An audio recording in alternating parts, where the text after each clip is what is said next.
आणि एकात्मता यांचे आश्वासन देणारी बंधुता प्रवर्धित करण्याचा संकल्पपूर्वक निर्धार करून 22 नोव्हेंबर 1949 रोजी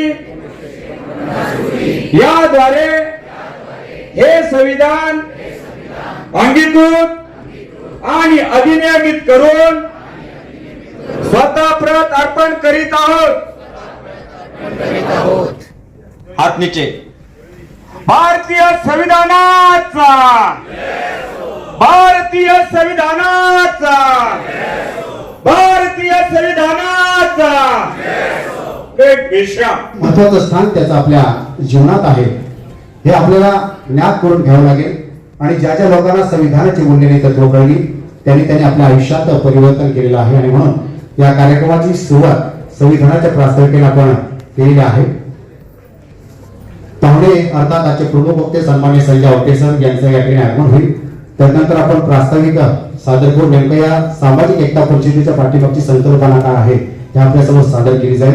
मात्र तत्पूर्वी आपल्यासमोर काही वक्ते आपली मनोगत सादर करतील, म्हणजे जोपर्यंत आपले प्रमुख वक्ते येत आहेत तोपर्यंत आपल्यासमोर हे विचार मांडले जातील। या ठिकाणी अनेक लोक आहेत, मी समोर पाहतो की असे काही चेहरे आहेत की एकंदरीत सामाजिक परिवर्तनाच्या चळवळीमध्ये त्यांनी महत्त्वपूर्ण योगदान दिलं आहे। प्रत्येक माणूस जो आहे तो विचारांशी बांधील आहे आणि जो विचार समाजाला समृद्ध करतो, प्रगल्भ करतो, दृढ करतो आणि माणसाला माणसाशी जोडतो। हा विचार जपणारे तुम्ही आम्ही माणसं आहोत, आम्ही चिपळूणकर आहोत, आम्ही भारतीय आहोत आणि हा विचार खऱ्या अर्थाने अधिक रुजू करण्यासाठी आपल्यामध्ये रुजवण्यासाठी आपण या ठिकाणी एकत्रित आलेलो आहोत। आणि म्हणून सर्वप्रथम आपल्या समोर आपले विचार मांडण्यासाठी मी सन्माननीय सचिन मोहिते सर यांना विनंती करतो की आपण यावं आणि आपले विचार या ठिकाणी प्रकट करावे।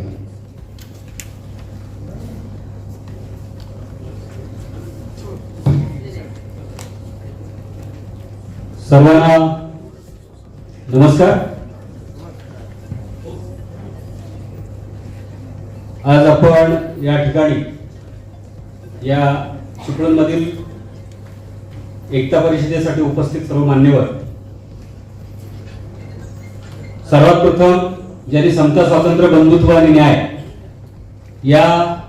यासाठी आपलं विचार कार्य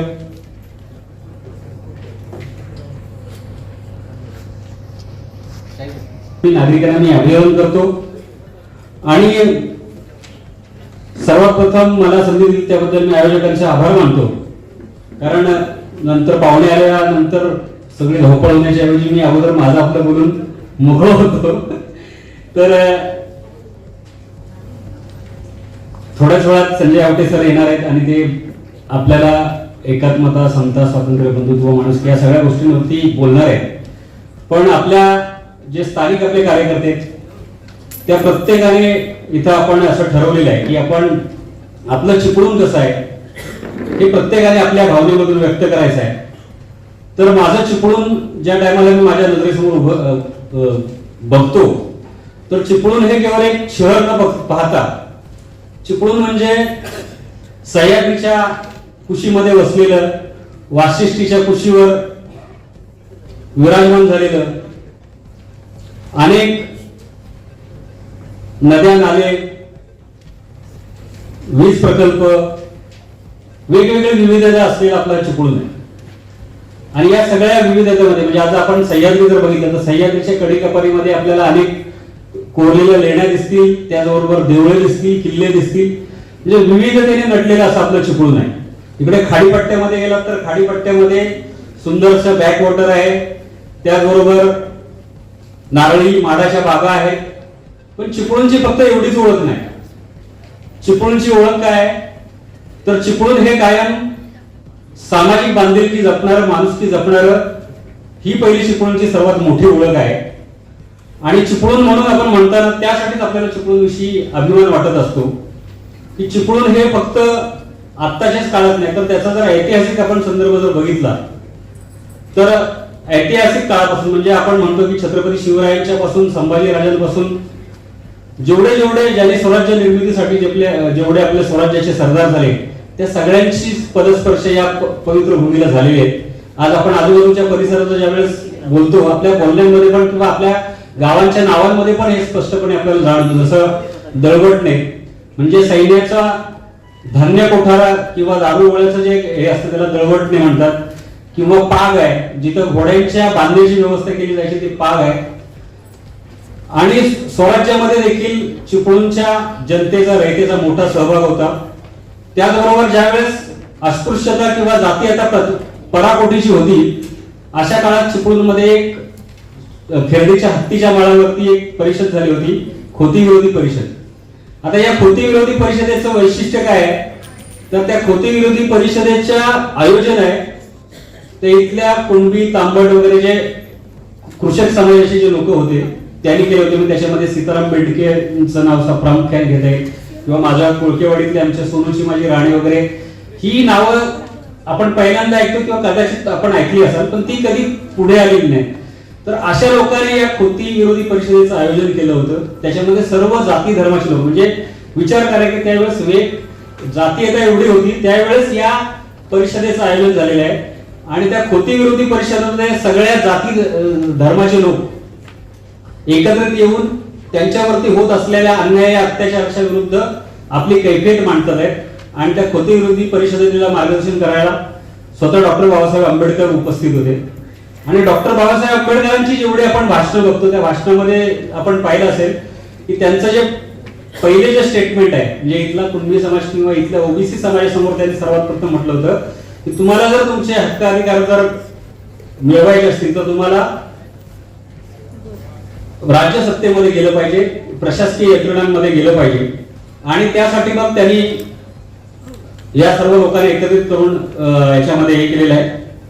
आज आपण ज्या टायमाला चिपळूणच्या संदर्भाने बोलत असतो मला वाटतं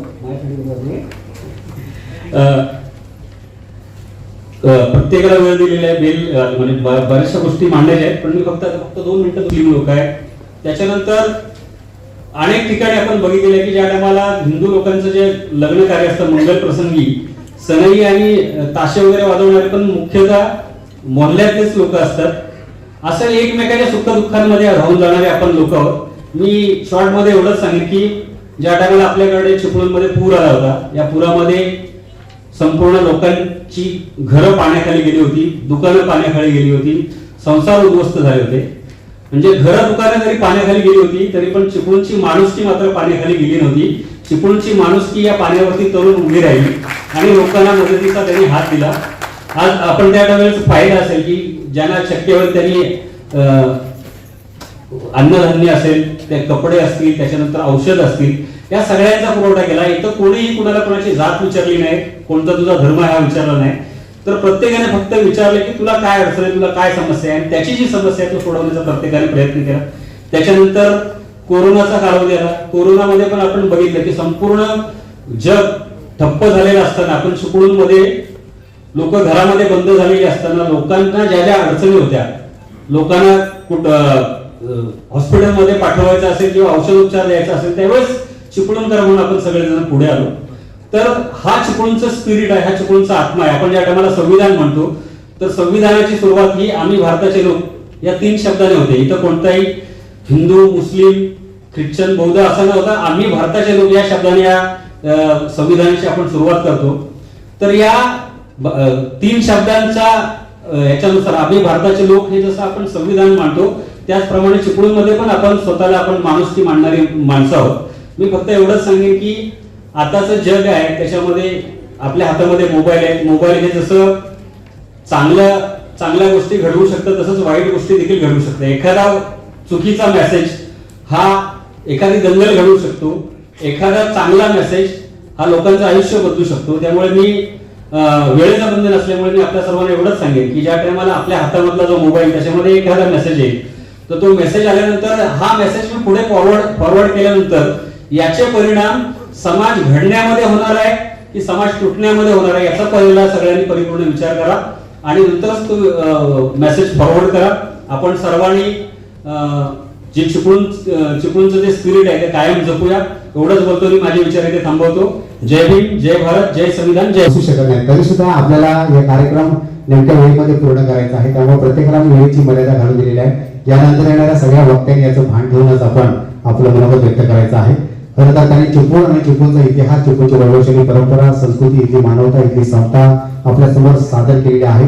आणि खऱ्या अर्थानं इथे धर्म जात या पलीकडे जाऊन आपण चिपळूणकर म्हणून एकमेकाशी एकरूप झालेला आहोत. आणि म्हणून चिपळूणकर हीच आपली ओळख अधिक जास्त ठळकपणे लोकांपर्यंत पोहोचावी हा माझा तर हेतू आहे. कारण कोण हिंदू कोण मुस्लिम अशी ओळख जर आपण करायला गेलो तर आपले हेतू सुद्धा मला वाटतं पूर्णत्वास जाणार नाही. तर आपण चिपळूणकर म्हणून एकमेकाला मदत करतो आणि चिपळूणकर म्हणून आपण एकमेकाची मदत स्वीकारतो. आणि म्हणून आपण या विचाराशी, या तत्वाशी आपण एकरूप होऊन याचा पुढचा प्रवास देखील आपल्याला करायचा आहे. आणि माझा कार्यक्रम नावाशी म्हटल्याप्रमाणे हा कोणाचा हिंदूचा नाही, मुस्लिमांचा नाही, कुठल्या जाती धर्माचा नाही, तर हा समस्त भारतीयांचा आणि चिपळूणकरांचा हा कार्यक्रम आहे. ही गोष्ट फक्त आपण अधोरेखित केली तर याचा कार्यक्रम या ठिकाणी यशस्वी झाला. कारण हा चिपळूणचा कार्यक्रम जर असला तर याच्या कार्यक्रमाच्या प्रसंगी अनेक लोक आजूबाजूच्या तालुक्यातून सुद्धा आलेले आहेत. मी या ठिकाणी काही लोकांचा प्रामुख्याने उल्लेख केले की खास मंडणगडवरून प्राध्यापक हनुमंत सुतार सर आणि त्यांची संपूर्ण टीम या कार्यक्रमाप्रसंगी या ठिकाणी उपस्थित आहेत. सर आपलं मनपूर्वक स्वागत आहे.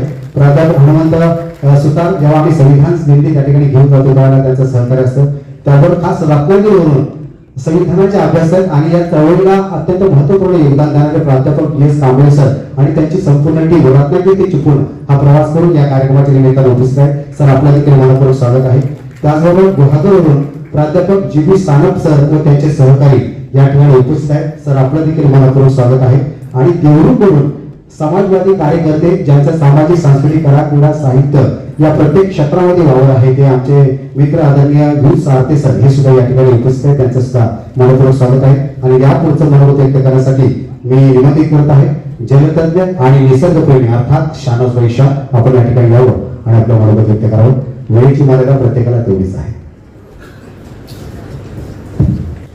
अस्सलाम वालेकुम, सर्वांना प्रणाम. वेळ फार कमी आहे, बोलायचं काय बरंच आहे. निर्भय बनो भारत जोडो सामाजिक एकता परिषद या आपल्या चिपळूणमध्ये आयोजित केली आहे. आपला जो भारत देश आहे ह्या भारत देशाचं वैशिष्ट्य म्हणजे विविधता हे प्रमुख वैशिष्ट्य आहे. वेगवेगळ्या प्रकारची विविधता येते, वेगवेगळ्या प्रकारचे राहणारे लोक, वेगवेगळे प्रदेश, वेगवेगळी हवामान आणि याच्यातून एकता आणि एकतेतून विविधता हे आपल्या भारत देशाचं वैशिष्ट्य आहे. आणि हेच वैशिष्ट्य आपल्याला अनेकांनी चिपळूण बाबत सांगितलं. आता राजकीय दृष्ट्याने काही गोष्टी घडू लागल्या आहेत की सामाजिक एकता बिघडवण्याचं काम आपापसात केलं जात आहे आणि याला स्वरूप हे धर्माचं दिलं जात आहे. आणि धर्माचं स्वरूप दिल्यानंतर याच्यातील मतभेद वाढत आहे. पण ज्यावेळी आपण धर्माच्या याच्यावर विचार करतो त्यावेळी पहिले आपण आपले धर्मग्रंथ समजून घेणं गरजेचं आहे. मग इस्लामचा असेल पवित्र ग्रंथ कुराण असेल, पैगंबर हजरत मुहम्मद सल्लल्लाहु अलैहि वसल्लम यांनी सांगितलेले सर्व हदीस असतील. ज्यावेळी मी सनातन धर्मीय म्हणतो त्यावेळी सनातन धर्माचे माझे ऋग्वेद असतील, यजुर्वेद असतील, अथर्ववेद असतील, सामवेद असतील, पुराण असतील, आपली 108 पुराण आहेत, उपनिषद आहेत. ही ज्यावेळी आपण वाचू त्यावेळी आपली एकता जी धर्माच्या नावावर हे बिघडवण्याचं काम करतात तर आपण थांबवू शकतो. मी आपल्यासमोर एक सांगू इच्छितो की सगळ्यात पहिले मुसलमानांना एक शिकवण दिली जाते जी सूरा हुजुरात मधील आयत आहे. म्हणजे मी अरबीमध्ये सांगत नाही कारण बराच वेळ जाईल. त्याचं विषय वैशिष्ट्य आहे की फक्त अल्लाह ताला तुम्हाला हुकूम देतो, हे मानवा मी तुला एक स्त्री आणि एक पुरुषापासून निर्माण केलंय. हे वाक्य सर्व दाखवतं. इथे कुठेही असं दाखवलं नाही की मी ब्राह्मणाला अमुक याच्यातून निर्माण केलंय, मी मुसलमानाला अमुक याच्यातून निर्माण केलं आहे, मी वाश्याला अमुक याच्यातून निर्माण केलंय. म्हणजे जी मानव जात आहे ही एकच आहे. आणि हेच शिकवण आपल्याला अनेक वेदातून मिळते. आता प्रमुख मुद्दा आहे तो आम्ही ईश्वरावर जातो. कुराणामध्ये सांगितलेलं आहे कुल हुवल्लाहु अहद, अल्लाहु समद, अल्लाह एक आहे, ईश्वर एक आहे. आणि हीच वाक्य माझ्या वेदांमध्ये सांगितलेले आहेत. एकम ब्रह्म, द्वितीय नसते, नेह ना नसती, किंचन नसती. ईश्वर ब्रह्म हा एकच आहे, दुसरा कोणी नाही, कोणी नाही, कोणी नाही, किंचितही नाही. आता या दोन्ही जर आयती एकत्र केल्या तर तुमचा आमचा ईश्वर एकच आहे, ब्रह्मा एकच आहे, विष्णू एकच आहे.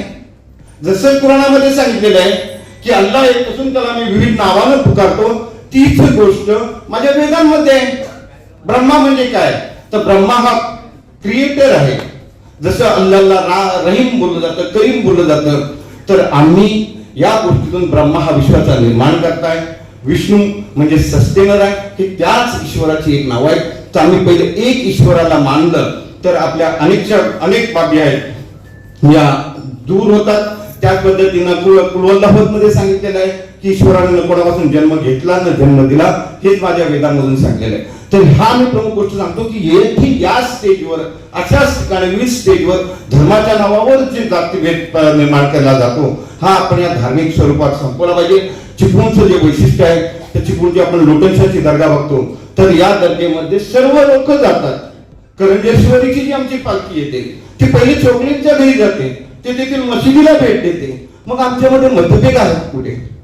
आम्ही एक आहोत. तर जी सामाजिक एकता, ज्यावेळी एकता मी माझ्या आयुष्यामध्ये सांगतो, मी 8 वेळा रक्त दिले आणि 8ही वेळा रक्त मी माझ्या हिंदू बांधवांनाच दिले, तर त्यावेळी कुठे तर असा नाही ना विषय की मुसलमानाचं रक्त आहे ते हिंदूला जाणार नाही. माझे अनेक हिंदू बांधव मुसलमानांना रक्त देतात, तर आमचं रक्त एक आहे. निसर्गावर काम करतो. मला यांनी सांगितलं निसर्गावर बोला. मला सांगा, ईश्वरानं, अल्लाहनं, ब्रह्मानं जी झाडं निर्माण केली ते कुठं असं ठरवलंय का की मी ऑक्सिजन फक्त मुसलमानालाच देईन किंवा ऑक्सिजन म्हणून हिंदूला देईन? ज्या ईश्वरानं आपल्याला निर्माण केलं त्यानं कुठेही आपल्यामध्ये मतभेद ठेवले नाही, आपल्याला त्या एकाच शिकवणी दिल्या. तर चिपळूणची जी सामाजिक एकता आहे ही आपल्याला कायम ठेवण्यासाठी आपल्याला आपले धर्मग्रंथ समजून घ्यावे लागतील आणि सर्वांना स्त्री पुरुषांनी आपण एकत्र राहून आपल्या चिपळूणची सामाजिक एकता कायम ठेवावी असं मी तुम्हाला आव्हान करतो. इथेच थांबतो. जय हिंद. सर्वांना सुपरिचित असणाऱ्या सामाजिक चळवळीतील एक अभ्यासवासी व्यक्तिमत्व अर्थात जांभेकर मॅडम यांना विनंती करतो की आपण यावं आणि आपलं मनोगत या ठिकाणी व्यक्त करावं.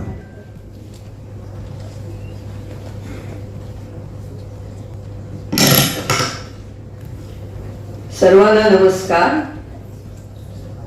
आतापर्यंत पाऊण तास आपण सामाजिक एकता परिषद म्हणजे नेमकं काय, कशासाठी आहे हे ऐकलं.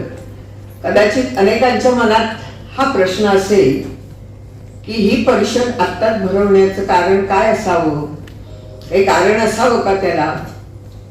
कारण असो नसो, पण एखादा विसंवाद ज्या वेळेला सामाजिक जीवनामध्ये निर्माण होतो तेव्हा तो विसंवाद समाजातली लोक कशा प्रकारे दूर करतात आणि पुन्हा एकदा एकता आपल्या नसानसामध्ये आहे, आपल्या रोमारोमात भिनलेली आहे, हे दाखवून कशा प्रकारे देतात हे महत्वाचं आहे. आणि त्यासाठी आमच्या सगळ्या बंधूंना, भगिनींना वाटलं की समाजामध्ये असं काही विसंवाद निर्माण होतोय की काय आणि तोही धर्माच्या नावावर होतोय की काय, तर त्याला आपण व्यवस्थित उत्तर द्यायला पाहिजे. आणि त्या उत्तरासाठी ही सामाजिक एकता परिषद असेल. तेव्हा ज्या वेळेला आपण आपल्या समोर एखादं निर्माण होतं प्रश्नचिन्ह, तर त्यावेळेला ते प्रश्न सोडवण्यासाठी आपण काय करायला पाहिजे, आपल्यापासूनच आपण सुरुवात करायला पाहिजे. आणि म्हणून आत्ताच मी एक हृदयातून हृदयाकडे हे डॉक्टर आह साळुंखे यांचं पुस्तक विकत घेतलं आणि त्याच्यामधून त्यांनी जे सांगितलं ते एक 5-6 ओळी मी तुम्हाला वाचून दाखवणार आहे आणि तेच याचं सार असावं असं मला वाटतं. संत तुकारामांनी व्यक्तिगत जीवनाच्या शुद्धीकरणासाठी एक अतिशय उदात्त विचार मांडलाय. एका अभंगात ते म्हणतात, बैसोनी निवांत शुद्ध करी चित्त तया सुखा अंत पार नाही. आपल्यापैकी प्रत्येकाच्या व्यक्तिगत जीवनाला तर हे सूत्र मार्गदर्शक आहेच. आपण अंतर्मुख होऊन आत्मनिरीक्षण करून आपल्या आत असलेल्या एकेका दोषाचं उच्चाटन केलं असता आपल्या जीवनाचं शुद्धीकरण होतं, हे खरंच आहे. परंतु आज संत तुकारामांचा हा उपदेश आपल्या सामाजिक जीवनालाही लागू करण्याची गरज आहे. आपण एकत्र बसूया, आपल्या समाज व्यवस्थेत कोणते कोणते तण आहेत हे शांतपणे पाहूया, ते उपटून टाकूया, समाज व्यवस्थेतील एक एक दोष दूर करूया आणि या व्यवस्थेला शुद्ध बनवूया, विशुद्ध बनवूया. यासाठी आजची परिषद साठी मी सन्मान्य एक साहित्यप्रेमी, एक साहित्य वाचक आणि एक विचारवंत म्हणून ज्यांच्याकडे पाहिलं जातं ते सन्मान्य मोहम्मद हुसेन मुसा सर यांना विनंती करतो की आपण यावं आणि आपण आपलं मनोगत त्या ठिकाणी व्यक्त करावं. आदरणीय अध्यक्ष महोदय, मान्यवर अतिथी, सामाजिक एकता परिषदेचे सर्व सन्माननीय उपस्थित, चिपळूण तालुक्यातील माझे प्रिय बांधव, भगिनी आणि बंधूंनो, आज निर्भय बनव संस्थेच्या माध्यमातून सामाजिक एकता परिषदेत मी आपल्यासमोर उभा आहे. मनात एकच भावना आहे, आपण सर्वजण एकाच मातीचे, एकाच आकाशाखालील आणि एकाच मानवतेचे वारसदार आहोत. चिपळूण तालुका हा फक्त एक भूगोलाचा तुकडा नसून तर सलोख्याचा आणि परस्पर मदतीचा जिवंत दाखला आहे. येथे सर्व धर्म व सर्व जात यांचे लोक वर्षानुवर्षे कसे गुण्यागोविंदाने नांदतात आणि एकमेकांना कसे मदत करतात, हेच आजच्या परिषदेचे सूत्र आहे. चिपळूण तालुका कोकणाच्या हृदयात बसलेला आहे. येथे हिंदू, मुस्लिम, बौद्ध, जैन आणि इतर सर्व समाजाचे लोक पिढ्यानपिढ्या एकत्र राहतात. मंदिर, मशीद व विहार यांच्या भिंती जवळ आहेत, पण मनातील भिंत कुठेही नाही. येथे गैरसमजाला व अफवांना अजिबात थारा दिला जात नाही. प्रशासनही सांगते की येथे जातीय सलोखा नेहमीच जपला जातो आणि हा वारसा आपल्याला पुढेही टिकवायचा आहे. जातीच्या बाबतीतही हे चित्र आहे. मराठा, ब्राह्मण, कुणबी, मुस्लिम, बौद्ध, अनुसूचित जाती जमाती असे अनेक समाज आहेत, पण शेतात, बाजारात किंवा सणावारी जात कुठे दिसतच नाही. एकाचे पीक आले की दुसरा आनंदाने वाटेला येतो. एकाची गाय हरवली की सर्व गावकरी शोधायला निघतात. घर बांधायचे असेल तर सर्वांचे हातभार लागतात. हीच खरी एकता आहे. चिपळूण तालुक्यातील प्रत्येक गाव हा एक धर्मनिरपेक्ष छोटा भारत आहे. येथे विविधता आहे, पण त्याच्यापेक्षा जास्त एकता आहे. भाषा आमची मराठी आणि कोकणी आहे, पण मनातील भावना मानवतेची आहे. आम्ही कोकणी आहोत म्हणून आमची संस्कृती सौम्य आहे, प्रेमळ आहे आणि एकमेकांना जवळ आणणारी आहे. समुद्र जसा सर्वांना समान पाणी देतो, तसेच आमची माती सर्वांना समान पीक देते. आकाश सर्वांना समान प्रकाश देतो. मग माणसाने आपापसात भेदभाव तरी का मानावेत?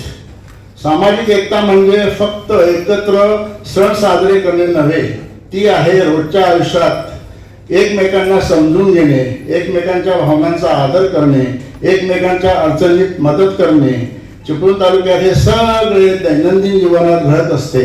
आम्ही अभिमानाने सांगतो की आमचा तालुका सलोख्याचे प्रतीक आहे. प्रत्येक धर्मात एकच संदेश आहे, माणसाने माणसावर प्रेम करावे आणि मदत करत राहावे. चिपळूण तालुक्यात हे प्रत्यक्षात दिसते. मंदिराच्या समोर मुस्लिम बांधव आदराने वागतात. मशिदीजवळ हिंदू बांधव शांततेने राखतात. काही ठिकाणी देवीच्या जागेची जबाबदारी सुद्धा मुस्लिम कुटुंबाकडे असते. नैसर्गिक आपत्ती, आजार किंवा कुटुंबातील अडचणीत सर्वांचे हात एकत्र येतात. ही मानवता आमच्या संस्कारात व रक्तात भिनलेली आहे. ख्वाजा मीर दर्द हे 19व्या शतकातील एक प्रसिद्ध सुफी कवी होते. त्यांचा एक प्रसिद्ध शेर आहे. शेर लक्षात घ्यावा. दर्द दिल के वास्ते पैदा किया इंसान को, दर्द दिल के वास्ते पैदा किया इंसान को, वरना ताहत, ताहत म्हणजे उपासना, वरना ताहत के लिए कम न थे करोड़ बया, करोड़ बया म्हणजे करोडो देवदूत. तर दर्द दिल के वास्ते पैदा किया इंसान को, वरना ताहत के लिए कम न थे करोड़ बया.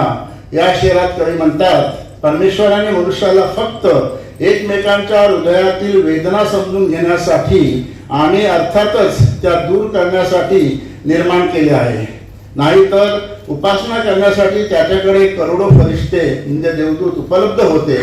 त्यांना माणूस निर्माण करण्याची गरजच काय होती? मला येथे अभिमानाने हेच सांगावेसे वाटते की आम्ही सर्व चिपळूणकर हा शेर आमच्या दैनंदिन जीवनात अक्षरशः जपतो.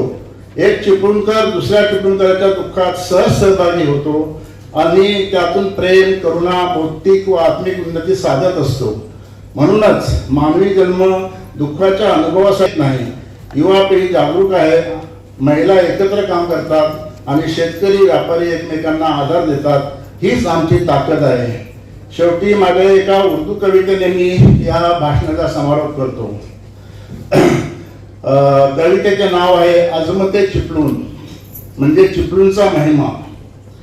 चिपळूण की मिट्टी है मोहब्बत की कहानी, चिपळूण की मिट्टी है मोहब्बत की कहानी, हिंदू मुस्लिम एक हैं यह कहानी सदियों पुरानी. चिपळूण के मस्जिद मंदिर दरगाह एक ही राह पर, राह म्हणजे रस्ता. चिपळूण के मस्जिद मंदिर दरगाह एक ही राह पर, हम सब हाथ में हाथ लेकर चलते हैं घर, हम सब हाथ में हाथ लेकर चलते हैं घर.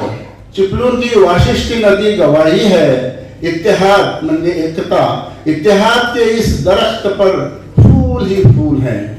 चिपळूण के हर त्योहार हम एक साथ मनाए, चिपळूण के हर त्योहार हम एक साथ मनाए, ऐसे कि दिल के दरवाजे कभी न बंद हुए.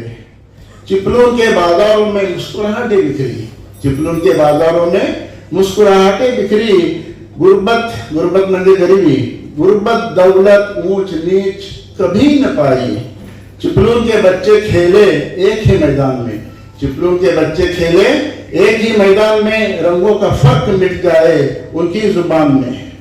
चिपळूण की ख्वातीन, ख्वातीन म्हणजे महिला वर्ग, है मोहब्बत का ताज व शरीर, ताज व शरीर म्हणजे मुकुट आणि सिंहासन. दम से उनके ही फूलता है यह बाग अखुवत व पीर, अखुवत व पीर म्हणजे बंधुत्व आणि मार्गदर्शन. चिपळूण की ख्वातीन है मोहब्बत का ताज व शरीर, दम से उनके ही फूलता है यह बाग अखुवत व पीर. चिपळूण के बुजुर्गों की दुआओं में असर है, चिपळूण के बुजुर्गों की दुआओं में असर है, चिपळूण का प्यार ही सबसे बड़ा इनाम है. चिपळूण की मिट्टी में अखुवत है भरपूर, अखुवत म्हणजे बंधुत्व. चिपळूण की मिट्टी में अखुवत है भरपूर, यही हकीकी है इंसानियत से शराबूर, शराबूर म्हणजे परिपूर्ण. धन्यवाद. जय भारत, जय संविधान, जय जवान, जय किसान. 6,000 पुस्तकं असतील आणि त्या 6,000 पुस्तकातला सार 3 मिनिटात मांडायचं म्हटलं तर तेवढं सोपं नाही. त्यामुळं मुसा सर, तुम्ही आम्हाला समजून घेतलात, धन्यवाद. एकदा टाळ्या होत्या आदरणीय मुसा सरांसाठी. यानंतर आपण पुढील मुख्यपणे आपण जाणून घेण्यासाठी तरुणाईचं प्रतिनिधित्व करणारी तीक्षणा गायकवाड या ठिकाणी आपल्या समोर येणार आहे, आपल्याला संबोधित करणार आहे. जोरदार टाळ्या आपण स्वागत करूया तीक्षणा गायकवाड. सर्वांना सप्रेम जय भीम. माझं नाव तीक्षणा ज्ञानेश्वर गायकवाड आहे. आज आपण सर्वांनी ऐकलं असेल की जे आंदोलन झालेलं त्याच्यामध्ये मोठ्या प्रमाणात जेन झी हे जे मुलं आहेत ते आज रस्त्यावर आलेले. सर्वांना माहिती आहे जेन झी म्हणजे काय? हो नाही? सर्वांना माहिती आहे. जेन झी म्हणजे की 1997 टू 2012 पर्यंत जे या वयोगटातले जे मुलं आहेत त्यांना आपण जेन झी म्हणतो. आज तुम्ही सर्वे बघू शकतात की जेव्हा जेन झी हे सर्वे रस्त्यावरती आले तेव्हा त्यांचे अनेक गोष्टी त्यांनी मांडले की आम्हाला भारताकडून काय अपेक्षा आहेत, आम्हाला भारतामधले जे पॉलिटिशियन्स आहेत, जे आमच्यासाठी काम करणारे नेते आहेत त्यांनी काय करावं हे त्यांची जेव्हा आपण सर्वांनी हा राग आणि वेगळ्या प्रमाणे जे त्यांनी एक्सप्रेस केलं हे जेव्हा आपण पाहिलं तेव्हा आपल्याला कळून आलं की आजचा जो तरुण पिढी आहे, आजची जी तरुण पिढी आहे त्यांच्यामध्ये खूप विविध प्रकारचे विचारधारणा आहेत आणि दृष्टिकोन आहेत. पण आज तरीही आपली जी युवक पिढी आहे त्यांना अजून असे परिषदांची खूप जास्त गरज आहे, कारण की ह्यांना या 2 गोष्टींमध्ये फरक कळत आहे की नक्की आपल्यामध्ये जागरूकता झाली पाहिजे आणि जी पॉलिटिकल अजेंडा असतो, जे पॉलिटिकलच्या विचार असतात त्याच्यामध्ये फरक कसा करू शकतो आज या जेनझींना माहिती आहे. कारण की ह्यांच्याकडे फोन्स आहेत आणि भरमसाठ आपल्याकडे माहिती आहे, त्याचा उपयोग कसा करायचा अशाच आम्हाला परिषदेमधून सुद्धा कळून आलं पाहिजे. डॉक्टर बाबासाहेब आंबेडकरांनी सांगितलं होतं cultivation of mind should be the ultimate aim of human existence. म्हणजेच की माणसाचं जे शेवटचं धोरण असलं पाहिजे की कितीही पिढ्या होऊ द्या, कितीही आपल्यामध्ये अनेक समाजाने सांगितलेले धोरणं असू द्या, पण आपल्याला त्याच्यावरती प्रश्न केले पाहिजेत. नक्की जे आपण करतोय त्याच्या पाठीमागचं कारण काय आहे आणि आजची जी पिढी आहे त्यांना याच विचारावरती चालायचं आहे की जे आम्ही करत आहोत ते फक्त करत आले आहोत म्हणून नाही करायचंय, ह्याच्या पाठचं आम्हाला कारण समजून घ्यायचंय. म्हणूनच आपल्या पिढीमध्ये जेनझी असो, ज्येष्ठ नागरिक असो, आज ह्या टायमिंगच्या नंतर आपल्याला हे सगळ्यात जास्त माहिती असलं पाहिजे की ह्या कोणत्याही गोष्टीमध्ये पाठीमागची जी स्टोरी आहे, जी गोष्ट आहे, तिच्यावरती अभ्यास झाला पाहिजे, त्याच्यावरती जागरूकता झाली पाहिजे. आणि हेच जेनझीचं सगळ्यात मोठं धोरण आहे. आणि सगळ्यात जास्त सांगावं की आपल्या सर्वांना असं वाटतं की जेनझी जे आहेत त्यांची सांगण्याची पद्धत खूप वेगळी आहे. ते कोणत्याही गोष्टीला सिरियस नाही घेत. ते खेळामेळामध्ये लोकांपर्यंत ती गोष्ट कशी पोहोचू शकेल ह्याच्यावरती सगळ्यात जास्त फोकस करतात. म्हणून सर्वांना कदाचित वेगळं वाटत असेल की नक्की हे जंतर मंतरला गेल्यानंतर रील्स बनवतायत, तिकडे जाऊन नाचतायत, गाणं गातायत, हे का करतायत. पण ती आपल्यामधली जनरेशन गॅप आहे. आपल्या जनरेशनमध्ये आपण हर वेळेस वेगळ्या वेगळ्या नवीन क्रिएटिव्हली गोष्टी करतो. म्हणून जेनझीला सुद्धा चान्स द्यावा. त्यांची जी विचारधारणा आहे तिला समजून घेण्यासाठी अशी परिषदेमध्ये त्यांना आलं पाहिजे आणि समता आणि बांधणी ह्याच्यावरती त्यांना विचार करून त्यांचे सुद्धा विचार ऐकले पाहिजेत. आणि सगळ्यात जास्त मी चिपळूणकर नाही आहे, पण तरी सुद्धा मला ही संधी दिल्याबद्दल खूप धन्यवाद. आज इथे समता लोकांची एवढी बंधुता दिसल्यानंतर खूप चांगलं वाटत आहे की आज सुद्धा लोक कॉन्स्टिट्यूशनचे जे व्हॅल्यूज आहेत त्याच्यावरती विचार करण्याचा प्रयत्न करतायत की जे धर्म, जाती, भाषा या सर्वांच्या पलीकडे जाऊन बंधुतेचा विचार करत आहेत. असाच विचार राहू द्या. धन्यवाद. जय भारत, जय भीम. एक अभ्यास व्यक्तिमत्व अर्थात अजमलभाई दरवई आपल्यासमोर आपलं मनोगत व्यक्त करतील. अजमलभाई दरवई.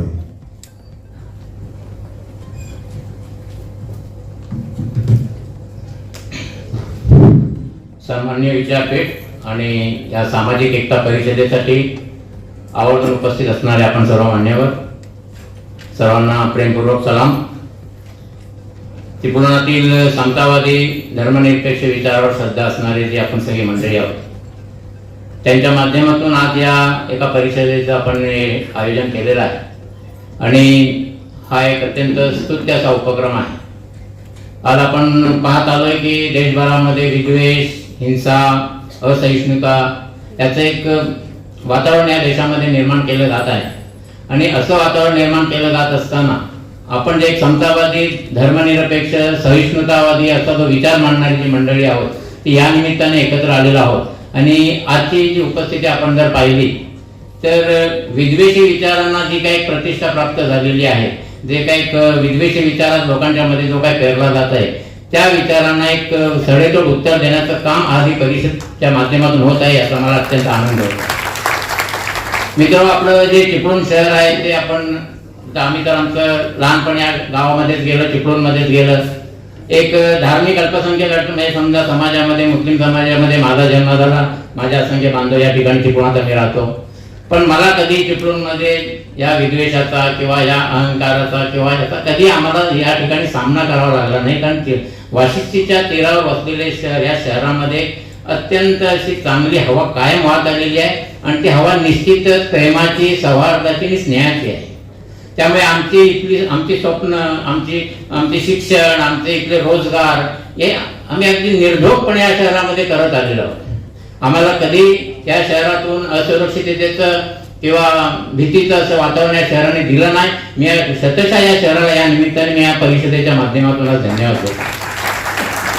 मित्र, म्हणजे मला सांगण्याचा अगदी अभिमान वाटेल राजनजी की 1992 साली जेव्हा बाबरी मशिदीचं शहीद करण्यात आली त्यावेळेला देशभरात एक विध्वंसाचं वातावरण होतं. तर ते विध्वंसाचं जे वातावरण होतं त्या वातावरणामध्ये माझे चिपळूण शहर शांत होतं. माझे काका होते इब्राहिम शेठ दरवाई या ठिकाणी उपस्थित आहेत, त्यांचे वडील अहमद खान दरवाई. ते कायम एक व्यथा बोलून दाखवायचे. जेव्हा बाबरीच्या माध्यमातून बाबरी मशिदीने त्याचा शहीद झाल्यानंतर किंवा त्याच्या अगोदर जे देशात जे विद्वेषाचं वातावरण होते ते कायम बोलायचे की चिपळूणात आता शांताराम बापू तांबट, अप्पासाहेब डाकवे, टी के शेटे ही मंडळी राहिलेली नाहीये.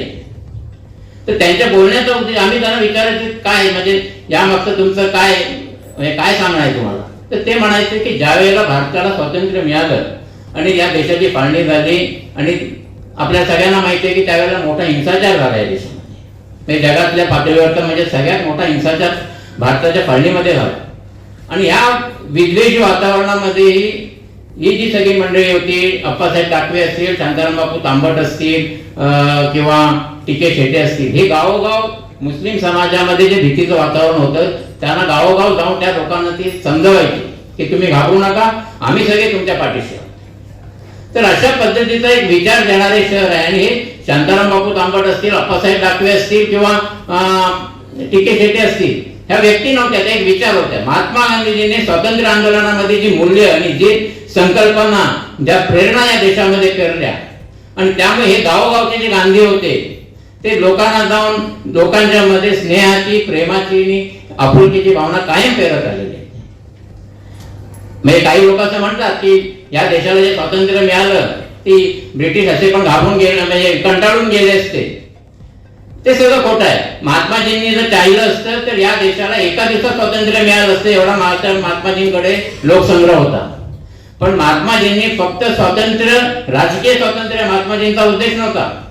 महात्माजींचा उद्देश होता देशाचं संपूर्ण पुनरुत्थान करणं. त्यामुळे ग्रामोद्योग असेल, अस्पृश्यता निवारण असेल, दलितोद्धार असेल, महिला सक्षमीकरण असेल, अशा सर्व क्षेत्रामध्ये महात्माजींनी मोठ्या प्रमाणावर कार्य केलं आणि लाखोच्या संख्येने या देशामध्ये त्यांनी ते अनुयायी निर्माण केले. त्या अनुयायांच्या जोरावर आज आपण इथे एक मोकळा श्वास या देशामध्ये घेत आहोत. महात्मा आज जरी किती विद्वेषाचं वातावरण असलं, आज किती असहिष्णुतेचं वातावरण असलं, किती हिंसेचं वातावरण असलं, तरी हा देश गांधीजींच्या मार्गाने चालेल. या देशामध्ये शाहू फुले आंबेडकरांचीच परंपरा चालेल. या देशाला जो आपल्याला जो श्वास मोकळा घेतला आपण जो घेत आहोत तो गांधी विचारामुळे घेत आहोत. या देशाला बाबासाहेब आंबेडकरांनी जी घटना दिलेली आहे त्या घटनेच्या माध्यमातून आज आपण या ठिकाणी देशामध्ये मोकळा श्वास घेत आहोत. आणि यासाठी आपल्याला गांधीजींचं, आंबेडकरांचं, शाहू फुले आंबेडकरी विचारांचं आणि त्या परंपरांचं आपल्याला कायम कृतज्ञ राहिलं पाहिजे. चिपळूणच्या सहिष्णू परंपरेला मी पुन्हा एकदा मानाचा मुजरा करतो. जय हिंद, जय महाराष्ट्र, जय भीम. पवार सर यांना विनंती करतो की आपण या ठिकाणी यावं आणि आपलं मनोगत व्यक्त करावं. टी.डी. पवार सर.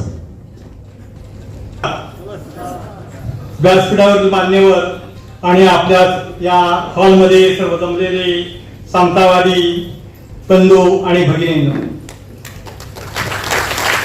आज आपण देशातील वातावरण पाहिलं तर मानवी मूल्यांची घसरण होत असताना आपल्याला दिसत आहे आणि देशाप्रती राष्ट्रनिष्ठा सुद्धा कमी होत असतानाची दिसत आहे. म्हणून या ठिकाणी आपल्या चिपळूणकरांनी या समता परिषदेचं आयोजन केलेलं आहे आणि त्या दृष्टिकोनातून आपण एक जे व्याख्याते संजय आवटे साहेब हेही या ठिकाणी आलेले, त्यांचंही आपण स्वागत करूया टाळ्यांच्या गजरामध्ये. आजची देशातील द्वेषमूल्य परिस्थिती पाहता एक गीत आठवतं आणि त्याचं एक छोटस संदेश शेष जे द्वेष मनातील वाहून जाऊ द्या रे, हा देश माझा याचे भान जराशे राहू द्या रे. या देशामध्ये आपण पाहिलं तर प्रत्येकाने सत्याचा अंगीकार केला तर निश्चितपणाने हा देश एक सहिष्णू हा देश आहे. तिथे विचारधारेची वाणवा नाही, हे लोक त्या पद्धतीने वागतील. या ठिकाणी आपण पाहिलं तर लोकांनी बऱ्याच अंशी राजकारणामुळे असत्याचा अंगीकार केलेला आहे, तो करू नये असं मला वाटतं. या देशामध्ये चारवट होऊन गेले. तथागत गौतम बुद्ध, प्रभू येशू, मोहम्मद पैगंबर, छत्रपती शिवाजी महाराज, महात्मा फुले, महात्मा गांधी, छत्रपती शाहू महाराज, डॉक्टर बाबासाहेब आंबेडकर, साने गुरुजी यांसारखे महान विचारवंत या देशामध्ये होऊन गेले. आणि त्यांनी त्यानंतर या देशामध्ये अनेक संत होऊन गेले. या संतांनी सुद्धा समतेचा संदेश या देशाला दिलेला आहे, जगाला दिलेला आहे. आणि या देशामध्ये मानवता निर्माण केलेली आहे. आता तुम्हाला चारवाक विषयी थोडस माहिती नसेल, पण चारवाक ही अशी एक व्यक्ती होती 3,500 वर्षापूर्वी की भारताच्या सांस्कृतिक इतिहासातील एक उमदा असं, विवेकनिष्ठ असं नेतृत्व होतं, तत्वज्ञ व्यक्ती होती, परंतु ती उपेक्षित आणि तिरस्कृत राहिली. कारण का चार्वाक हा नेहमी सत्य बोलायचा, सत्य तत्वज्ञान मांडायचा, आणि म्हणून तो तत्वज्ञान क्षेत्रातील एक धगधगता निघाला होता. त्याने आपल्या जीवनात अन्यायावर, शोषणावर जबरदस्त आघात करणारे एक स्फोटक आणि जळजळीत विचारसरणी, तसेच त्या काळी म्हणजे इसवी सन 3,500 वर्षा म्हणजे 1000 इसवी सन पूर्व 1000 वर्षापूर्वी चार्वाकच्या आशावादाचा सुगंध जो होता तो जगामध्ये दरवळत होता. असं एक टवटवीत फूल चार्वाक होते. पारलौकिक भ्रमाच्या पाठीमागे धावण्याऐवजी पहिल्या प्रकाश टाकण्याचं काम केलेलं आहे. सामाजिक चळवळ काय आहे, विचार काय आहे, या लोकांपर्यंत अत्यंत प्रभावी वक्तृत्व शैलीतून त्यांनी पोहोचलेलं आहे. असे तुम्हाला सर्वांचे एक लाडकं व्यक्तिमत्व, महाराष्ट्राचा बुलंद आवाज आदरणीय संजय आवटे सर या ठिकाणी आलेले आहे. त्यांचा आपण जोरदार टाळी स्वागत करूया. आणि नियोजित कार्यक्रमामधील फक्त एक छोटीशी कविता या ठिकाणी शिल्लक आहे, ती झाली की आपण कार्यक्रम लगेच पुढे घेतोय. आणि ते कवी आहेत आपल्या चिपळूणचे एक साहित्य क्षेत्रातील एक नामवंत नाव अर्थात मुझफ्फरभाई सय्यद, हे आपल्यासमोर छोटीशी कविता सादर करतील आणि आपण प्रमुख कार्यक्रमाकडे वळत आहोत. आपण मुझफ्फरभाईंना ऐकूया. माझ्या कवितेचं नाव आहे आम्ही मराठी मुसलमान.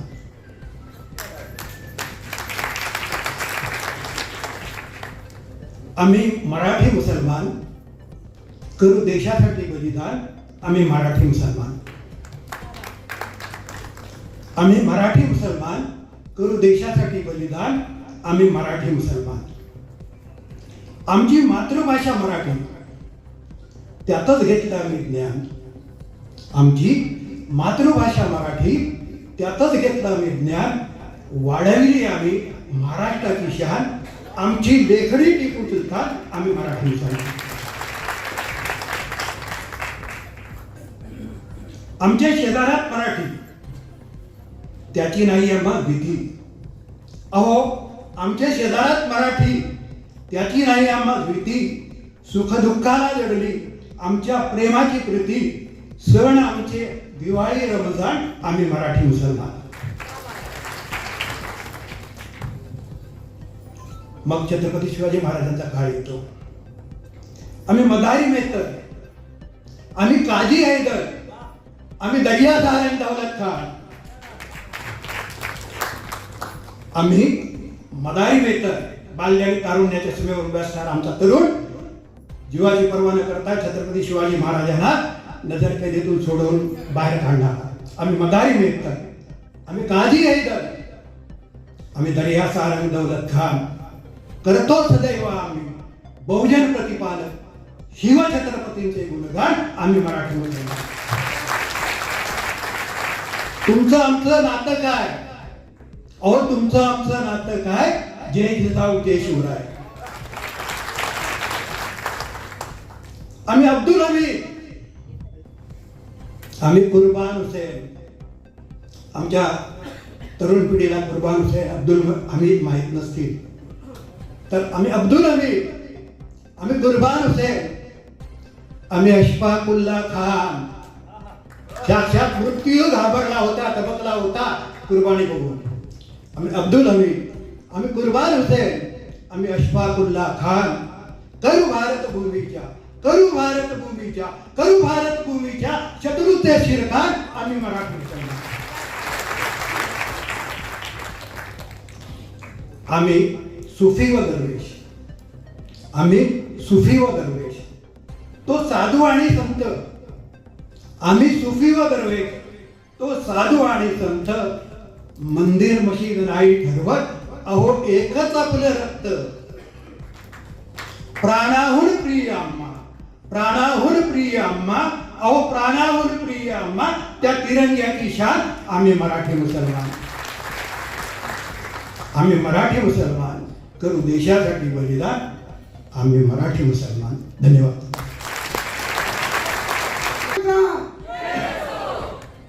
जय भारत. आताच आपण पाहिलं की आपले प्रमुख वक्ते आजचे संजयजी आवटे सर यांचं मंचावरती आगमन झालेलं आहे आणि आपण सर्व चिपळूणवासीय आपल्या त्या प्रेमाची भेट म्हणून त्यांचा काही भेटवस्तू, सन्मानचिन्ह, पुष्प देऊन स्वागत करणार आहोत. तत्पूर्वी सर आपण येण्यापूर्वी देशभक्तीपर गीतं, त्यानंतर पथनाट्य आणि त्यांचं प्रदर्शन थोडंसं आपल्याला पाहायला मिळालं नाही. खरं तर आपण प्रोत्साहन द्यायला असायला पाहिजे होतं, आमची इच्छा होती. पण ठीक आहे. तर त्या सर्व मुलांचे मी आपल्या सर्वांतर्फे कौतुक करते. या परशुरामाच्या पावन भूमीमध्ये जिथे देवी करंजेश्वरी, लोटनशाह, नानापीर, आकुसखा, भैरीबुवा सगळे गुण्या गोविंदाने एकत्र नांदत आहे. अशा या आमच्या चिपळूणच्या सांस्कृतिक नगरीमध्ये अनेक दिग्गज व्यक्तिमत्व देखील होऊन गेली आणि कवी माधव हे आमच्या चिपळूणचे, त्यांच्या काही काव्यपंक्ती मला इथे आठवतात की सह्याद्रीच्या तळी शोभते हिरवे तळ कोकण, सह्याद्रीच्या तळी शोभते हिरवे तळ कोकण, राष्ट्रदेवीचे निसर्ग निर्मित हिरवे आमचे कोकण. तर अशा या आमच्या भूमीमध्ये आम्हा संपूर्ण चिपळूणकर वासियांना आपल्या लोकशाहीच्या माध्यमातून प्रबोधन करण्यास आपण आज आलेले आहात. मी आयोजकांतर्फे आणि संपूर्ण चिपळूणकर वासियांतर्फे आपले सहर्ष स्वागत करते. A very warm welcome from all of us. अतिथी देवो भव या उक्तीप्रमाणे मी कार्यक्रमाचे अध्यक्ष राजनजी इंदुलकर यांना विनंती करते की आपण मान्यवरांचा शाल, सन्मानचिन्ह आणि पुष्प देऊन सन्मान करायचा. एक उत्तम वक्ता आणि लोकमत पुणे आवृत्तीचे संपादक म्हणून कार्यरत आहे. 2023 मध्ये त्यांना पत्रकारिता भूषण हा पुरस्कार जाहीर झाला.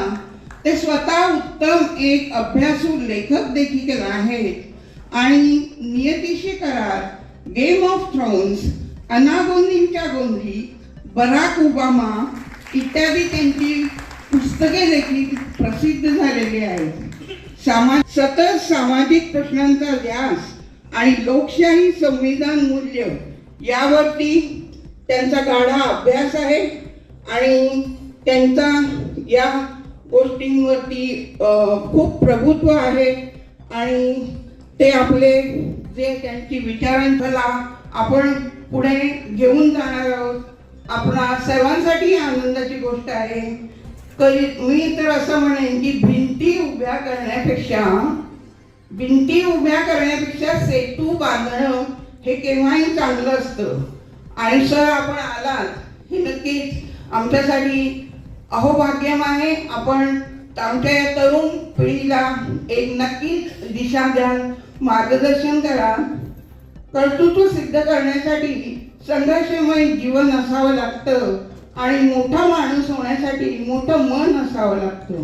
कर्तृत्वाने आणि मनाने मोठ्या असलेल्या आपण सर्वांचं पुन्हा एकदा आपलं संजयजी आवटे सरांचं पुन्हा एकदा जोरदार टाळ्यांनी स्वागत करावं अशी मी विनंती करते. आणि मला इथे राहत इंदोरी साहेब यांची शायरीमध्ये जरा एक दोन जे अशहार आहेत ते पेश करायचे वाटतात. इजाजत अध्यक्ष परवानगी देत असतील तर. अगर खिलाफ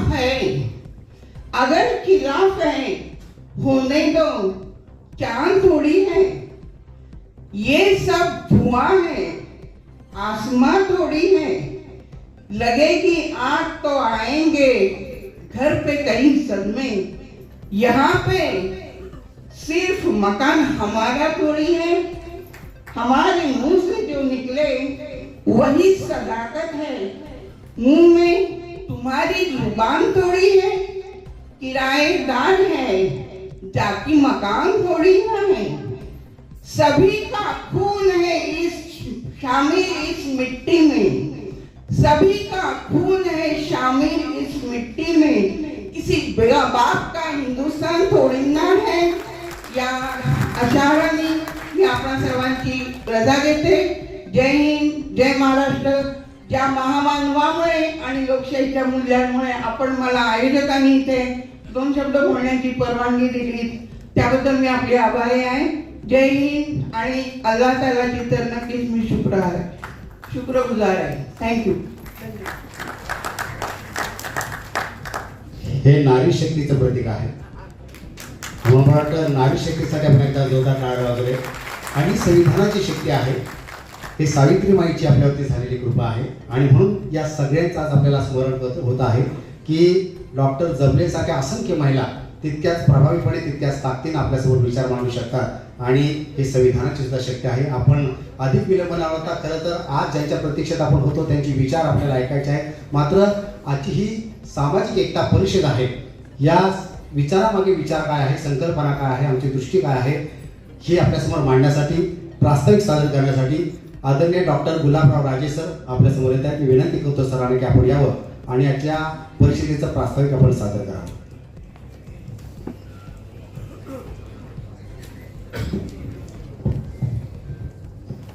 आजच्या कार्यक्रमाचे सन्माननीय अध्यक्ष राजनभाई, प्रमुख वक्ते आदरणीय संजयजी आवटे, उपस्थित सर्व मान्यवर, बंधू भगिनी, विद्यार्थी, मी आपल्या सर्वांचं या ठिकाणी हार्दिक स्वागत करतो.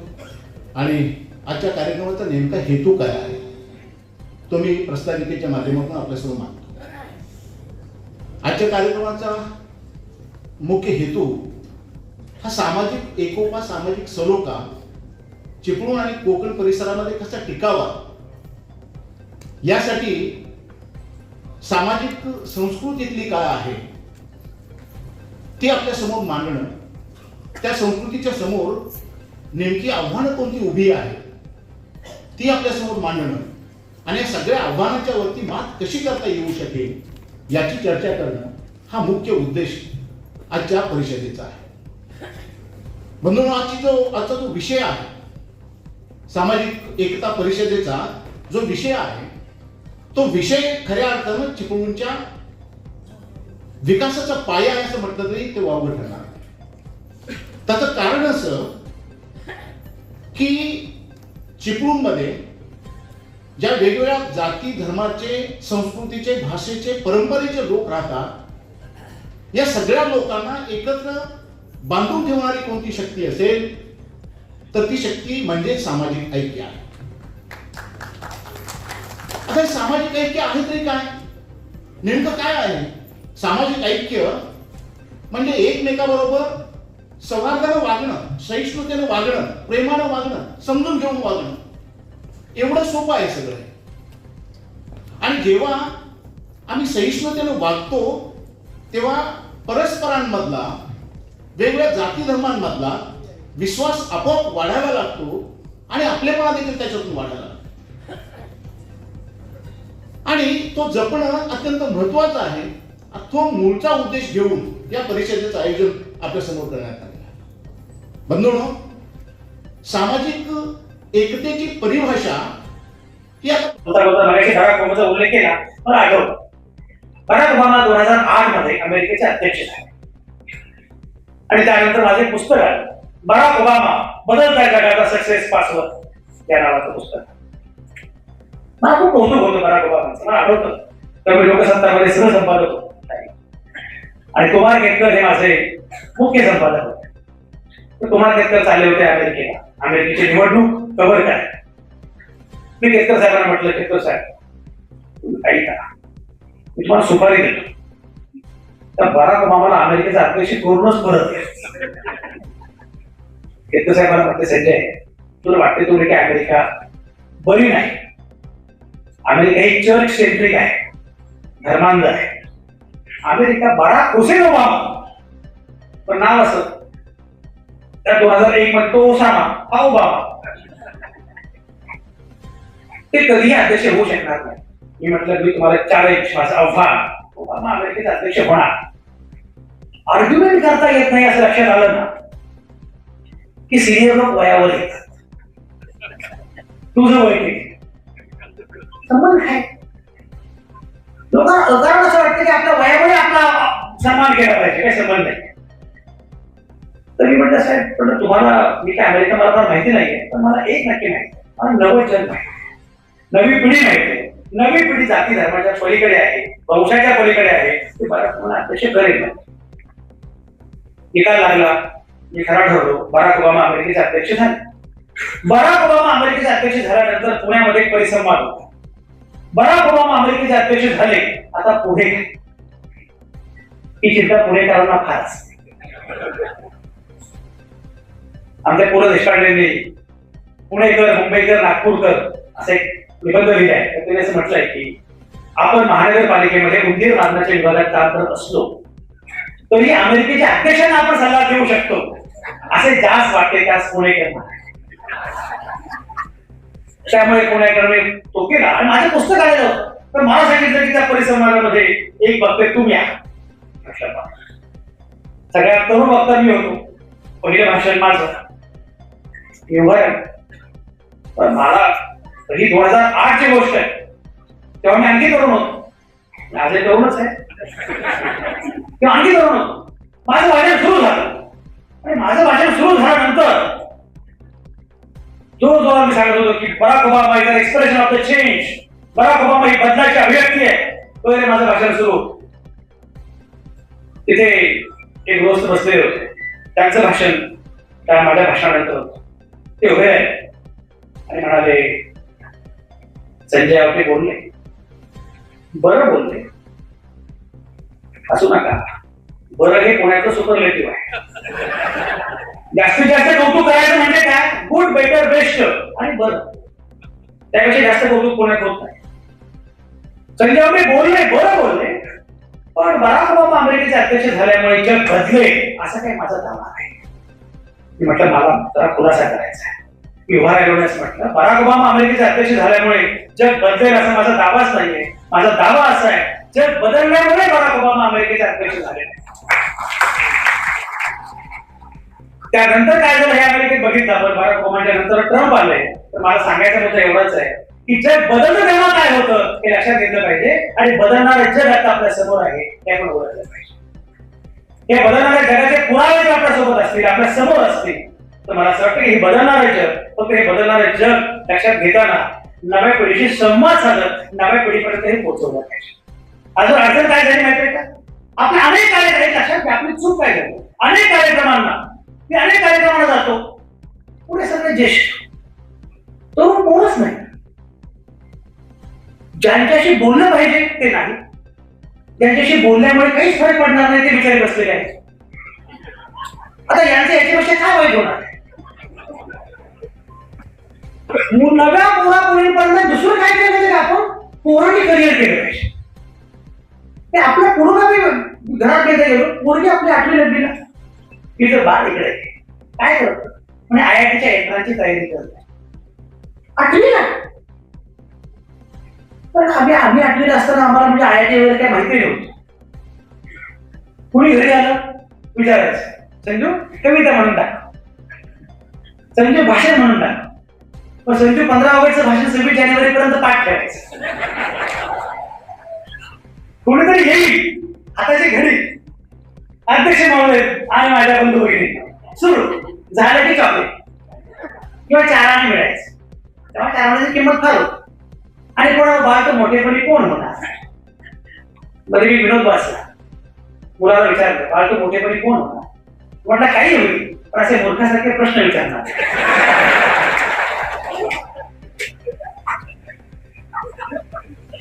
पण ही पोरगी आली IIT, तिला म्हटलं बाळा तू IITची तयारी करते, ठीक आहे. तुला हे माहिती आहे का की IIT कोणी स्थापन केली? या देशामध्ये IIT कोणी स्थापन केली तुला माहिती आहे का? ती आई मला म्हणते तुला कशाला राजकारणाचं बोलता? तुम्ही पोरापोरींना राजकारणाचं बोलू नका असं सांगितल्यामुळे कारण नसताना त्या पोरांना तुम्ही झपडलं आणि करिअरच्या वाट्यात ठेवलेल्या. IIT, JEE, NEET, CET, UPSC मग पेपर फुटतो. नीटचा पेपर दरवर्षी फुटत होताच, तो यावर्षी नीट फोडता आला नाही.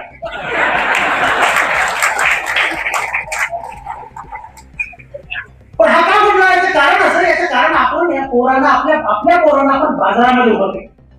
पण अत्यंत गंभीर मुद्दा मी मांडणार आहे या ठिकाणी.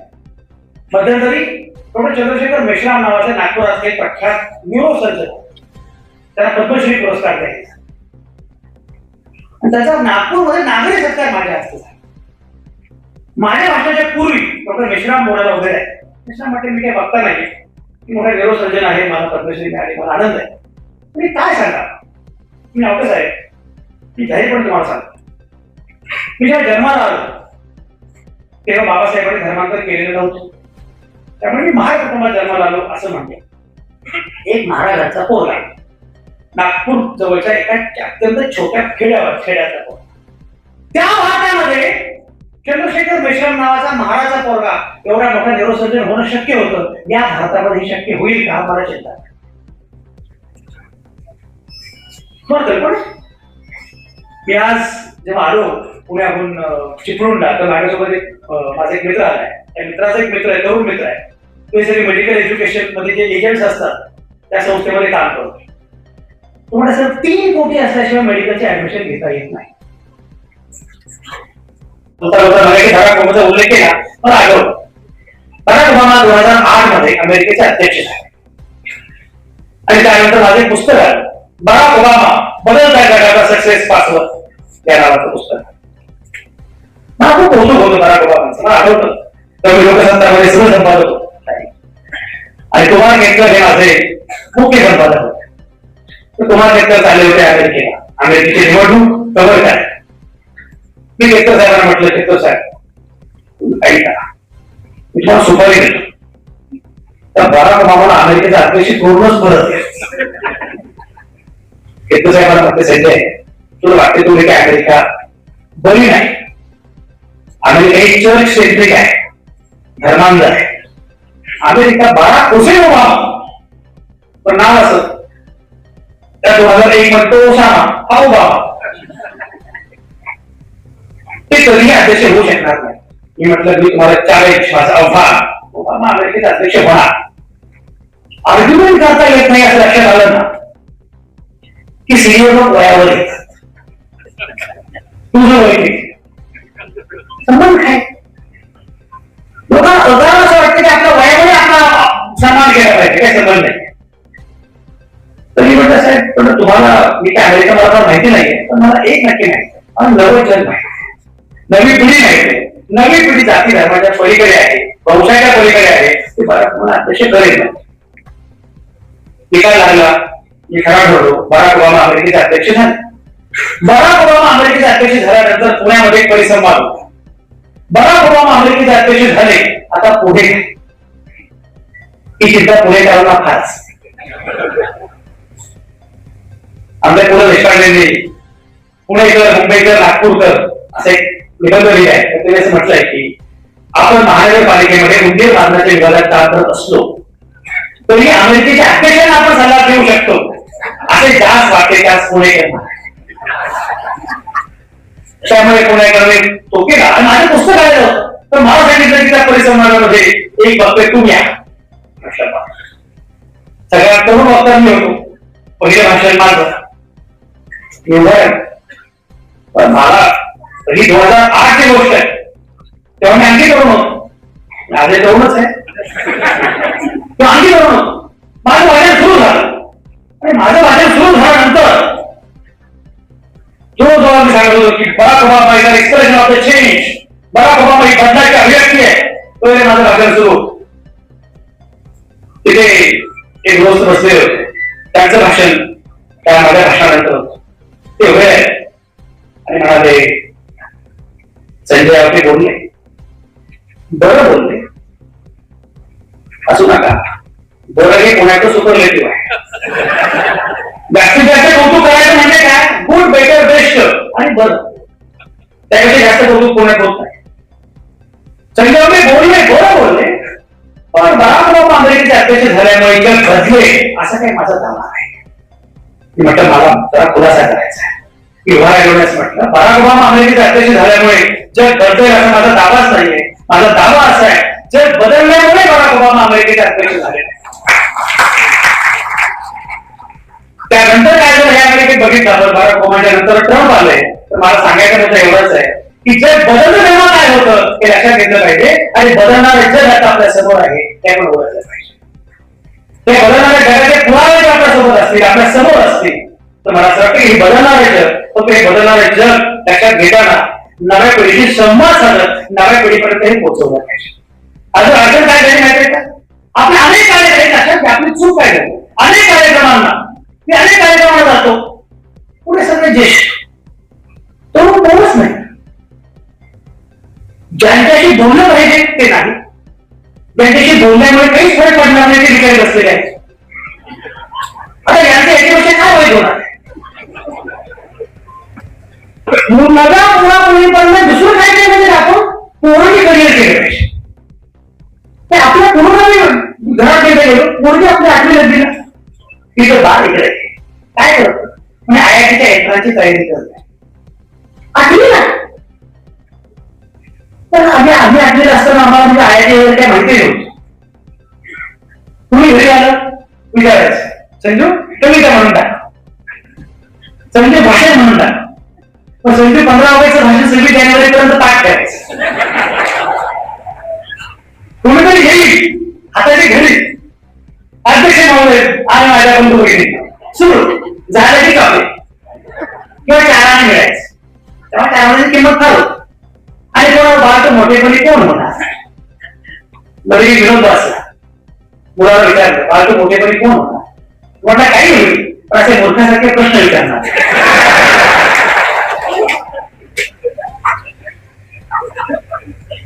पण ही कोणी तिथं म्हणजे बाळा तू आयआयटीची तयारी करते, ठीक आहे, तुला हे माहिती आहे का की आयआयटी कोणी स्थापन केली, या देशामध्ये आयआयटी कोणी स्थापन केली तुला माहिती आहे का? ती चाई मला म्हणते तुला कसं राजकारणाचं बोलतो,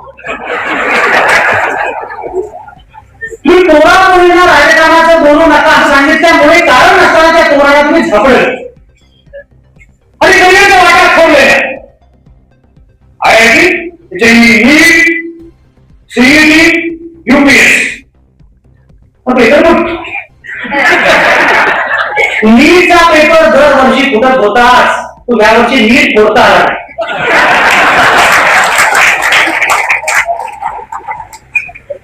पण हा का म्हणला, याचं कारण असं, याचं कारण आपण या पोरांना आपल्या पोरांना आपण बाजारामध्ये उभं केलं. तो धर्म गंभीर मुद्द्याने मांडणार आहे या ठिकाणी. मध्यंतरी डॉक्टर चंद्रशेखर मेश्राम नावाचे नागपुरातले प्रख्यात न्यूरोसर्जन, त्याला पद्मश्री पुरस्कार द्यायचा. त्याचा नागपूरमध्ये नागरी सत्कार माझ्या हस्ते झाला. माझ्या भाषेच्या पूर्वी डॉक्टर मेश्राम बोलायला वगैरे आहे. मेश्राम म्हटले मी काही बघता नाही की मोठा न्यूरोसर्जन आहे, मला पद्मश्री मिळाली, मला आनंद आहे. तुम्ही काय सांगा, मी नव्हतंच आहे ती घरी पण तुम्हाला सांगतो. मी जेव्हा जन्माला आलो तेव्हा बाबासाहेबांनी धर्मांतर केलेलं नव्हतं, त्यामुळे मी महाराज कुटुंबात जन्माला आलो असं म्हणतो.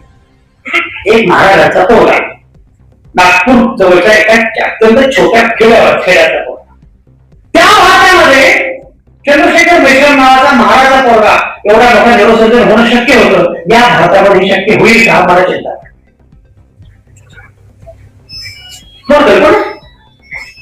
आज जेव्हा आलो पुण्याहून चिपळूणला, तर माझ्यासोबत माझा एक मित्र आहे, त्या मित्राचा एक मित्र आहे, तरुण मित्र आहे, ते सगळे मेडिकल एज्युकेशन मध्ये जे एजंट्स असतात त्या संस्थेमध्ये काम करतो. तुम्हाला सर 3 कोटी असल्याशिवाय मेडिकलचे ऍडमिशन घेता येत नाही.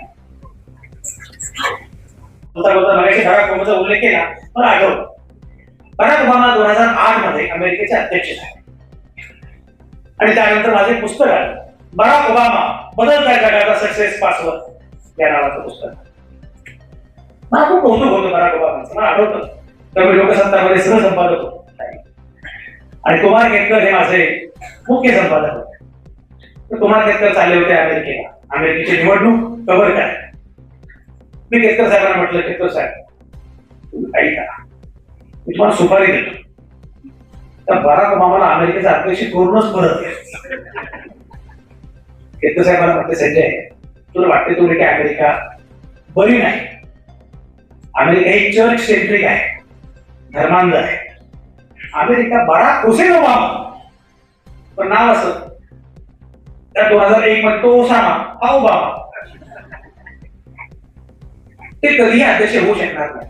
मी म्हटलं मी तुम्हाला 4 माझं आव्हान, ओबामा अमेरिकेचे अध्यक्ष होणार. आर्ग्युमेंट करता येत नाही असं लक्षात आलं ना की सिनियर लोक वयावर येतात. तुझं वय किती, संबंध काय? लोकांना असं वाटतं की आपल्या वयामुळे आपला सन्मान केला पाहिजे, काही संबंध नाही. तर मी म्हटलं साहेब, पण तुम्हाला मी काय अमेरिका मला फार माहिती नाहीये, पण मला एक नक्की माहिती आहे, मला नवं जग माहिती आहे, नवी पिढी माहिती आहे. नवी पिढी जाती धर्माच्या पलीकडे आहे, वंशाच्या पलीकडे आहे. ते बराक ओबामा अध्यक्ष करेल. निकाल लागला, मी खरा ठरलो, बराक ओबामा अमेरिकेचे अध्यक्ष झाले. बराक ओबामा अमेरिकेचे अध्यक्ष झाल्यानंतर पुण्यामध्ये एक परिसंवाद होता. बराक ओबामा अमेरिकेचे अध्यक्ष झाले, आता पुढे ही चिंता पुणेकरांना फार असते. आमच्या पु ल देशपांडेंनी पुणेकर, मुंबईकर, नागपूरकर असे निबंध लिहिले आहे. तर त्यांनी असं म्हटलंय की आपण महानगरपालिकेमध्ये उंदीर मारण्याच्या विभागात काम करत असलो तरी अमेरिकेच्या अध्यक्षांना आपण सल्ला देऊ शकतो असे जास्त वाटते त्यास पुणेकर. त्यामुळे पुणेकरांनी तो केला आणि माझं पुस्तक आलेलं होतं. तर मला सांगितलं की त्या परिसंवादामध्ये एक वक्ते तुम्ही या. सगळ्यात तरुण वक्ता मी होतो. पहिलं भाषण माझं पण मला ही 2008 ची गोष्ट आहे, तेव्हा मी आणखी तरुण होतो. आजही तरुणच आहे, तेव्हा आणखी तरुण होतो. माझं भाषण सुरू झालं आणि माझं भाषण सुरू झाल्यानंतर जोरजोरात मी सांगत होतो की Barack Obama is expression of the change, Barack Obama ही बदलाची अभिव्यक्ती आहे. तो माझं भाषण सुरू. तिथे एक दोस्त बसलेले होते, त्यांचं भाषण त्या माझ्या भाषणानंतर होतं. ते उभे आहे आणि म्हणाले, संजय आवटे बोलले, बरं बोलले, असू नका, बरं हे पुण्याचं सुपरलेटिव्ह आहे. जास्तीत जास्त कौतुक करायचं म्हणजे काय, गुड, बेटर, बेस्ट आणि बरं, त्यापेक्षा जास्त कौतुक पुण्यात होत नाही. संजय आवटे बोलले, बरं बोलले, पण बराक ओबामा अमेरिकेचे अध्यक्ष झाल्यामुळे जग बदले असा काही माझा दावा आहे. मी म्हटलं मला जरा खुलासा करायचा आहे. मी उभा राहिलोच म्हटलं, बराक ओबामा अमेरिकेचे अध्यक्ष झाल्यामुळे जग बदलेल असा माझा दावाच नाहीये. माझा दावा असा आहे, जग बदलल्यामुळे बराक ओबामा अमेरिकेचे अध्यक्ष झाले. त्यानंतर काय झालं हे अमेरिकेत बघितलं आपण. बराक ओबामाच्या नंतर ट्रम्प आले. तर मला सांगायचा मुद्दा एवढाच आहे की जग बदललं तेव्हा काय होतं हे लक्षात घेतलं पाहिजे आणि बदलणारं जग आता आपल्या समोर आहे हे आपण ओळखलं पाहिजे. हे बदलणाऱ्या जगाचे पुरावे जर आपल्या सोबत असतील, आपल्या समोर असतील, तर मला असं वाटतं की हे बदलणारे जग, फक्त हे बदलणारे जग लक्षात घेताना नव्या पिढीशी संवाद साधत नव्या पिढीपर्यंत हे पोहोचवलं पाहिजे. अजून अडचण काय झाली माहितीये का, आपले अनेक कार्यक्रम लक्षात घ्या, आपली चूक काय झाली. अनेक कार्यक्रमांना जातो, पुढे सगळे ज्येष्ठ, तरुण कोणच नाही. ज्यांच्याशी बोललं पाहिजे ते नाही, ज्यांच्याशी बोलल्यामुळे काहीच फरक पडणार नाही ते विचारी बसलेले आहेत. आता यांचे याच्यापेक्षा काय वाईट होणार. नव्या पोरापोरींपर्यंत दुसरं काय केलं पाहिजे, आपण पोरांनी करिअर केलं पाहिजे. ते आपल्या पुरोगामी घरात गेलं गेलो, पोरगी आपल्या 8वी 9वीला तिचं बाळ इकडे काय करतो म्हणजे IITच्या एंट्रन्सची तयारी करतो 8वीला. पण आम्ही 8वीला असताना आम्हाला म्हणजे IIT वगैरे काही माहिती नव्हती. कुणी घरी आलं विचारायचं, संजू कविता म्हणून टाक, संजू भाषण म्हणून टाक. मग संजू 15 ऑगस्टचं भाषण 26 जानेवारीपर्यंत पाठ ठेवायचं. कोणीतरी येईल हाताची घडी, अध्यक्ष महोदय आणि माझ्या बंधू भगिनी, सुरू झालं की चॉकलेट किंवा चाराने मिळायचं. तेव्हा चाराची किंमत फार होती. आणि कोणा बाळ तर मोठेपणी कोण होणार. मध्ये मी विनोद वाचला, मुलाला विचारलं बाळ तर मोठेपणी कोण होणार. म्हटलं काही होईल, पण असे मूर्खासारखे प्रश्न विचारणार.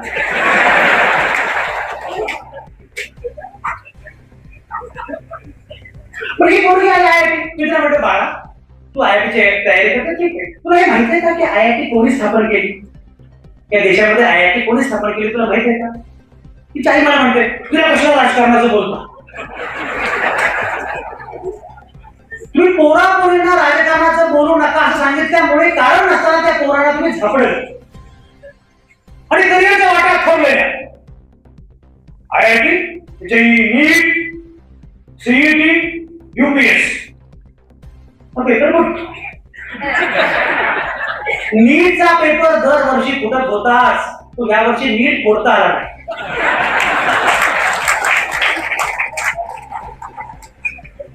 पण हा का घडला याचं कारण असं, याचं कारण आपण या पोरांना आपल्या पोरांना आपण बाजारामध्ये उभं केलं.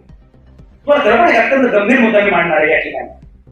मध्यंतरी डॉक्टर चंद्रशेखर मेश्राम नावाचे नागपुरातले प्रख्यात न्यूरोसर्जन, त्यांना पद्मश्री पुरस्कार द्यायचा आणि त्याचा नागपूरमध्ये नागरी सत्कार माझ्या हस्ते झाला.